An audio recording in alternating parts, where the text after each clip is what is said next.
Chris Hipkins. Thank you, Mr Speaker. To the Prime Minister, does he stand by all of his government statements and actions? The Right Honourable Prime Minister. Yes, and in particular, our action to break up Te Pukenga and restore regional polytechnics to local control. Because towns like Invercargill and Nelson have huge pride in their local polytechs, but under the previous Minister of Education, Chris Hipkins, they were collapsed into a single national entity. It was an expensive and wasteful mega merger, and it robbed communities of their local identity. So I want to congratulate the responsible minister for all her work to right that wrong and to put polytechnics back under local control. Supplementary question. Right Honourable Chris Hipkins asked his next question, can I just indicate that that level of barracking was just ridiculous, rare and reasonable, and if possible on point. Supplementary question to the Prime Minister. How many Kiwis have left New Zealand since he became Prime Minister? Good question. Well, just a little bit of context for the member. He'll remember through the 6 years of the GFC, the net migration of New Zealanders going to Australia was higher than it currently is.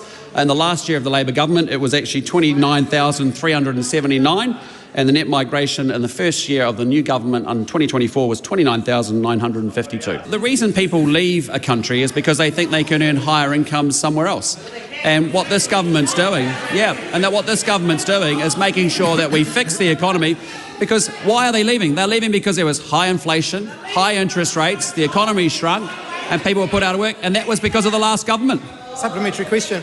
Have 184,000 people given up and left, the highest rate since National was in government last time, because his government's failed to tackle the cost of living crisis, butter now costing $10 at the supermarket, insurance going up, rates going up, power bills going up, and transport costs going up, just to name a few? Well, if the member really cared about people struggling with the cost of living, he'd get in behind and support family boosts. He'd actually get in behind and actually support fast-track regulation. He actually would have supported tax relief for working New Zealanders.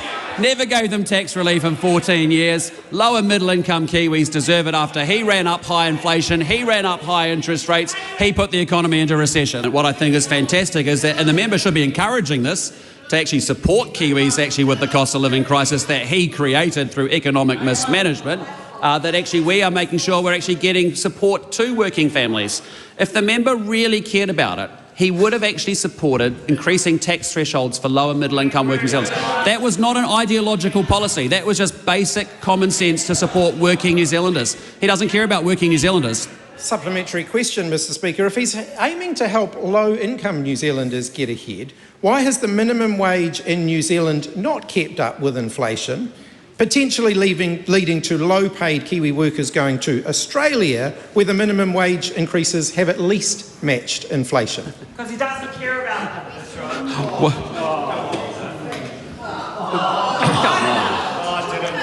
Just come back from Resign. Either the Leader of the Opposition wants an answer, which should be the desire of all those who support him, or he doesn't. Prime Minister. What I'm proud about is this is a government that is tackling the cost of living through better government spending and stopping the wasteful spending that was previously happening. Inflation has gone from 7.3% down to 2.5%. Interest rates have come down, I think, 2.25%, and as a result, that's $320 on an average mortgage each fortnight back into Kiwis' pockets.